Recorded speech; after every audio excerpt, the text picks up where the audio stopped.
Assalamu alaikum warahmatullahi ta'ala wabarakatuh. Tambuza video eno nkedde n'amaanyi era nsaba naawe alaba video eno kozesa amaanyi ogitambuze. Ebyobufuzi mu ggwanga Uganda byakyuka. Tebikyalimu ono ndi wano ne wano. Yo either ku side y'abanyigiriza oba yo either ku side y'abanyigirizibwa. Okategedde nkaddemu. Ebyobufuzi mu Uganda byakyuka. Yo either ku side y'abanyigiriza oba ku side y'abanyigirizibwa.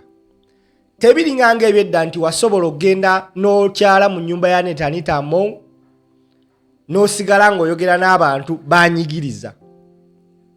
Era abantu bwe bakimanya nti olya nabo gwe there and then oba toyina kyogenda bagamba ne woba ng'oteesa ne woba ng'okoze otya Abannayuganda kye baagala kiri kimu kukyusa bukulembeze bwa ggwanga Uganda. Mukadde waffe Asuman Basalirwa we yabadde mu lukuŋŋaana lwe yakubye ng'amaze okwewandiisa Bujiri yakiguddeko.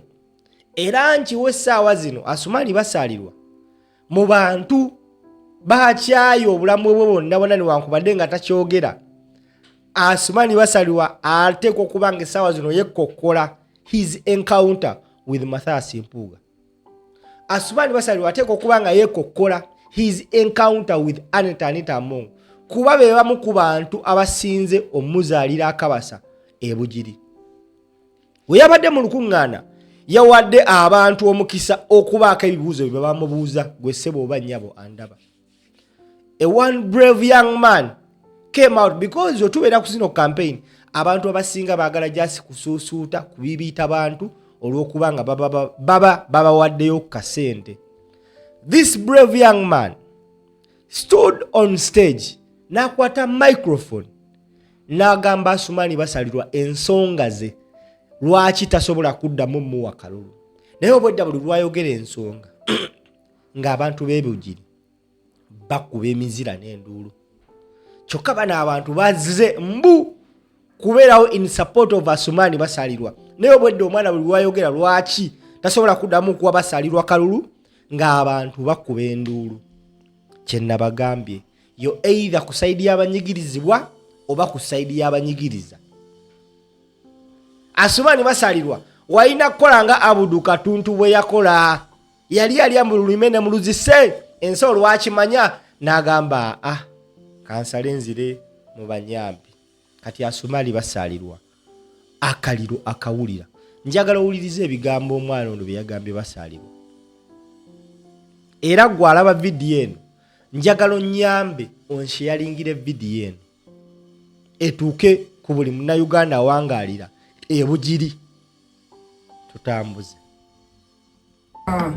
Musanvu Asuman Basalirwa nze sobola muwakuwira mukumu wa kalulu olw'okubanga amaze emyaka 7 mu parliament abwayina lunaku nga campaign etuuse n'emmala eyayira okufa ku bantu ab'Ebujiri.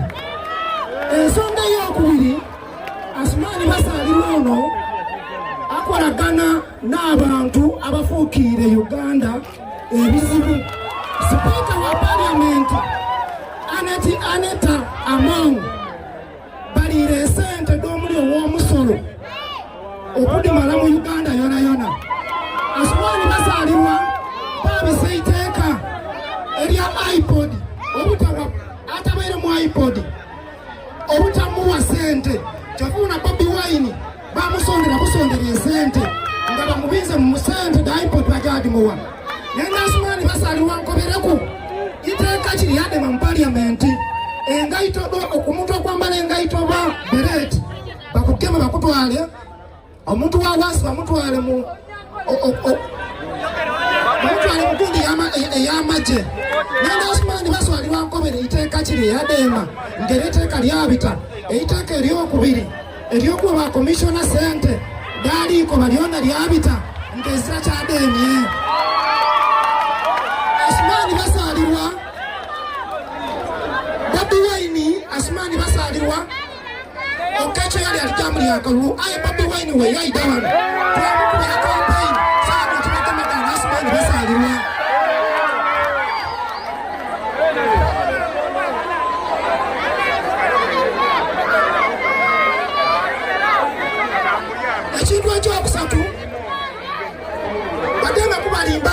batusana batuse okufa wali ku Hilton Asuman Basalirwa yakabaka gali donated by Asuman Basalirwa yakazirayo ani abonapo ambulance ya Asuman Basalirwa ani abonapo tractor muna muri mu tractor muna yona kasi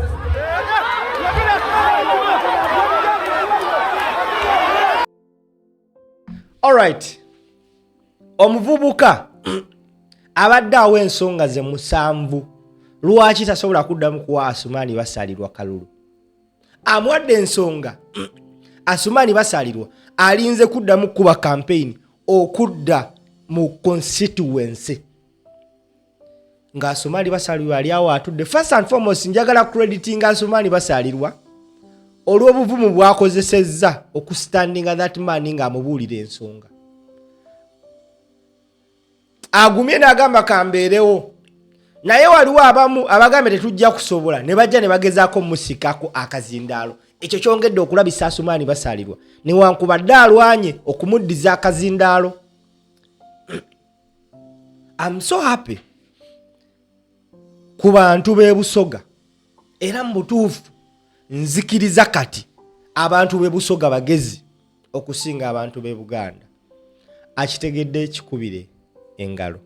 Ndi musajja Muganda naye nnyongedde okukkiririza nnyo mu Basoga nti tebeetiiririra ate tebeekwenya mu butuufu simple osaana kuwasa mukazi nga musoga bannaye wabayo ekisoga eyo nga mu butuufu kisiraamu nga kihajati nga kyankyukakyuka bannaye jangu omponya obuwulu because ndowooza neetaaga kuzaala ku mwana ng'alimu omusaayi omusoga. Abasoga bagezi. Ekirala abasoga betulabanga ab'omukyalo e Bujiri wallahi bali informed. Omwana abuulidde Asuman Basalirwa ensonga ze amugamba ensonga esooka tewadda mu constituency okomyewo ssaba kalulu. Ensonga ey'okubiri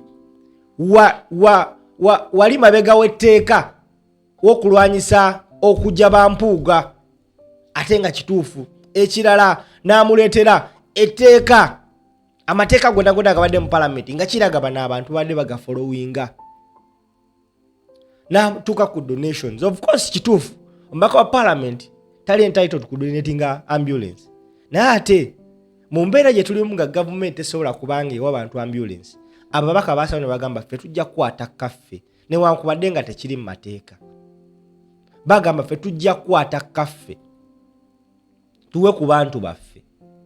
Naye Asuman yagamba nze ngenda tula mu parliament nteese buteesa akabantu kabaluma era bagamba katumulinde mu constituency. Ninaawo ezzike lyange waneeno Sumaka Kitimbo nsaba onnoonyeza omwana oyo Sumaka weeyo Busoga nsaba onnoonyeza omwana oyo Sumaka Kitimbo ne muganda wa president bamuyita Sentamu eri president yagenda e Busoga okulaba ku b'enganda ze ayinayo brother we ntera nnyo communicating naye mbadde nsaba onnyamba onnoonyeza omwana oyo njagala muwe ezzike lino olw'obuvumu bwe yakozesezza okukonfrontinga Asuman Basalirwa n'amugamba ensonga ze lwaki tagenda muwa kalulu. Ekyo first and foremost kyayambeko Asuman Basalirwa obuta spendinga ssente ze wabanga abadde agenda spendinga milioni 5 mu balonzi abawe buli omu yakitegedde abalonzi kye bawuliriza because omwana yayogedde ensonga abantu abajja ku campaign rally eyo babadde baze ku Asuman Basalirwa naye Asuman Basalirwa wobanga wawulidde enduulu abantu gye bakubye ng'omwana oyo ayogera wategedde clearly nti toyina buwagizi mu bantu b'e Bujiri. Asuman Basalirwa akalulu ka 2021 walika weweevu nga olina Bobi Wine behind you era wakawangula landslide naye watuuka ekiseera n'okyuka nekyali onagamba maani sikyakutegeera Basalirwa. Akalulu ka 2021 NUP yali esobola okussaako omuntu wallahi nekawangula NUP teyakussaako muntu ku luno yakutaddeko omuntu kati akaliro ogenda kawulira. Tambuza video eno akategedde Bampita Simple.